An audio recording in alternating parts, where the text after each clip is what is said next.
I'm in an oddly good mood. It's only because we're recording this. As Blacklist scores 1. It's time to do 10 minutes with Abstract. How you doing, man? Hey, super excited to do this. You told me that people are asking for me. Yeah. I'm honestly very honored. Yeah. I didn't think that will happen, but Leo, my man. Yeah, people in the comments who were asking for Abstract in the past few videos, here it is, all right? Abstract is an MPL SG talent, was there since the whole damn thing was established. Tell me about that. What was it like starting MPL SG? If I'm not mistaken, it happened early 2021, right? So that's been a couple of years now.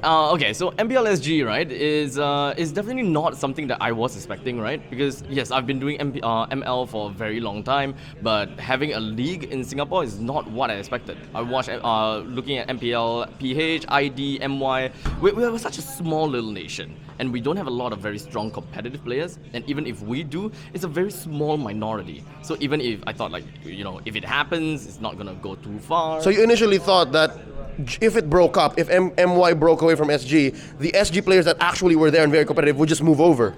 That's what I thought, yes.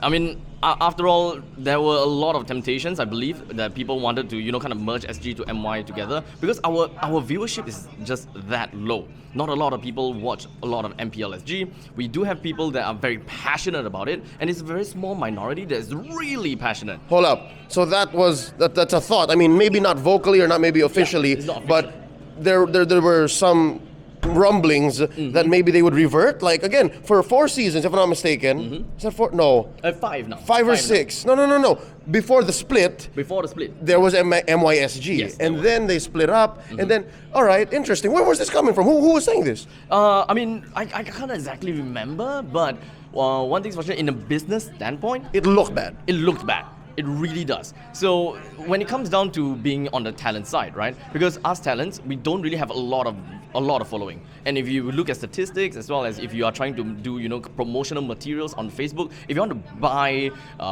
what's that called? Advertising, right? A boost. A boost, yes. If you want to boost your post within Singapore, it's so much more expensive per click per person as compared to other countries out there. So generally, it has the same idea that Singaporean followers, Singaporean likes are a lot more expensive. As such, the amount of people that actually want to follow you in Singapore is so low. So it really couldn't help. It really doesn't help us as a small country, with very meager amount of followings, to really catch any attention at all. So it sounds like it's a story of the chicken and the egg, right? Like you Yes. want to grow MPLSG, you want to grow as a talent, Yes. but there's only so much I can do around here, but this is what we're forced to work with. Exactly. So coming into MSC, this helped me a lot, right? Because I can finally have people to really listen to me. I'm someone who, I'm gonna be very blunt about this, I don't have very good game knowledge. And when I come to MSC, this is what I want to do. I want to brush up my game knowledge. I come in with a completely fresh mind.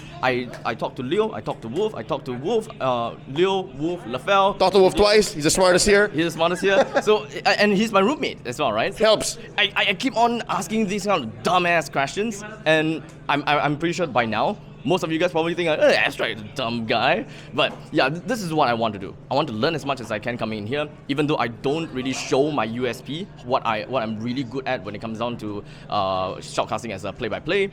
Doesn't matter. I came here to learn, and I want to come out of MSC knowing that I want to do content, I want these kind of boosts, I want the passion, and I want the knowledge. And I think in the week plus that we've spent together here at MSC, you've gotten a good amount of that. Because again, not a single day passes that you didn't ask a question, or you didn't try something new, or you didn't tweak something you already learned. And I gotta ask, from MPLSG, from your years working as an esports broadcaster, I've been following you for a long while now. You've done a lot of work elsewhere, and now coming in MLBB, this being your first major international event. How was that like, resetting? How was it like being open again? And again, coming from an OG standpoint, now coming in like, I'm a baby again. What was that like? As an OG standpoint, right? As a pioneer, I thought that I could come in to be very adaptable. I did a lot of dual casts. I have never did a single tri-cast. Like a true tri-cast, like yeah. a true tri-cast in game. Like when you guys talk about anchor, which is also the color, we've got the analyst, we've got play-by-play. We don't have that. We have the analyst, play-by-play, and color only during the desk side. But when we are in game, it's just the color and the play-by-play. So I came here with a fresh mind, and I thought that, okay, I've been doing shoutcasting for so long, I should be able to adapt well enough. So the only thing that I would want to ask about is my game knowledge. I just want to brush it up. Until day number 2 came by, my day number 2, I felt that I flopped it. I couldn't hold a conversation well enough. I couldn't stitch everyone together. You were in your head a bit. Yes, I was really affected. So I was thinking, I've been doing this for so long. Why can't I adapt well enough? What is wrong? And such. That's why I've been, kind of asking those questions as well. It's definitely a big hit, especially since I felt also that I've been stagnating in MPL SG. I haven't been doing much. I've been very comfortable.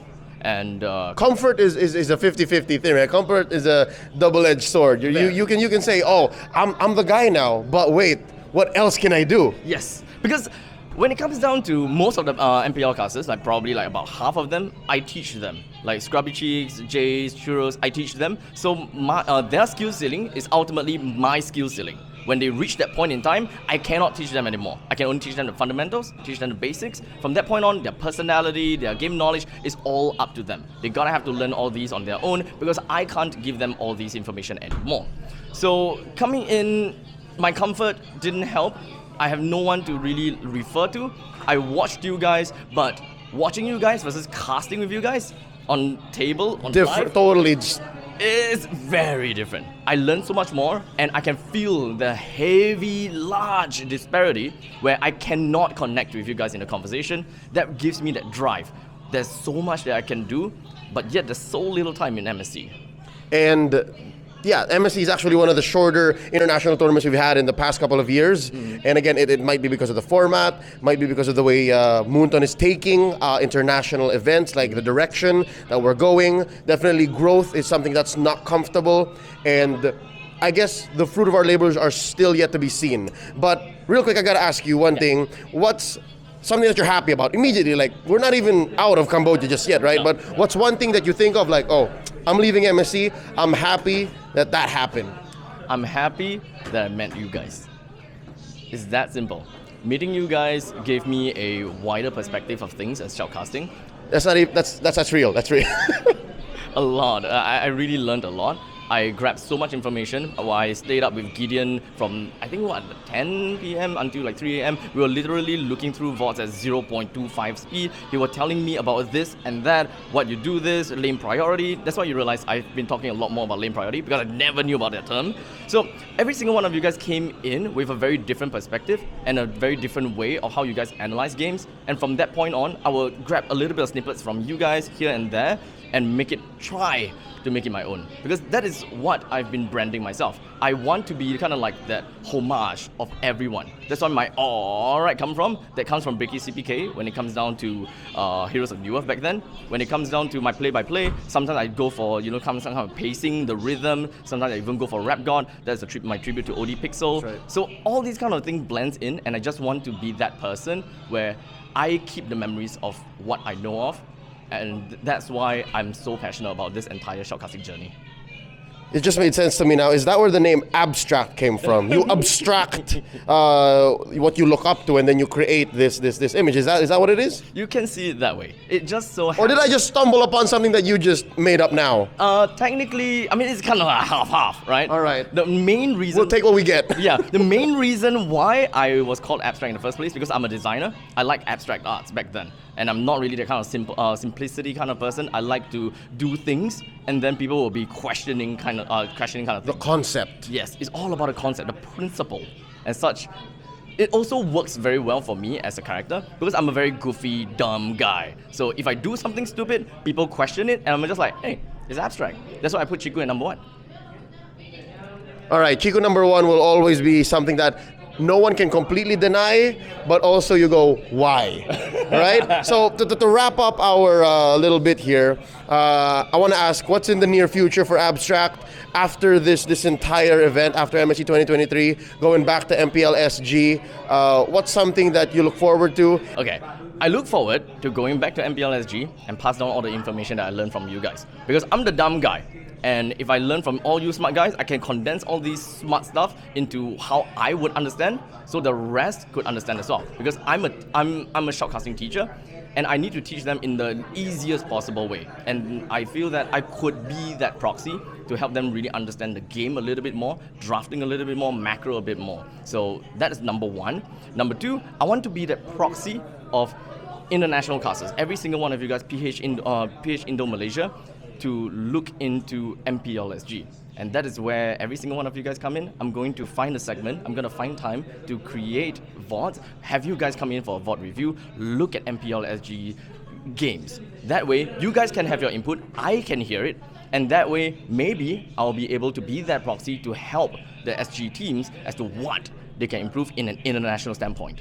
So affect the chicken and the egg battle here. Yes. Try to insert a new X factor and change the growth, like be a stimulant. Yes. I love it. I've always wanted to help MPL SG. I've always wanted to be a part of that. And now finally, Abstract is here.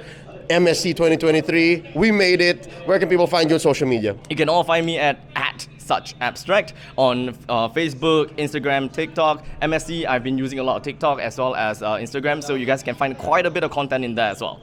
All right. Thanks, Abstract. Let's go watch the rest of the match. Thank you.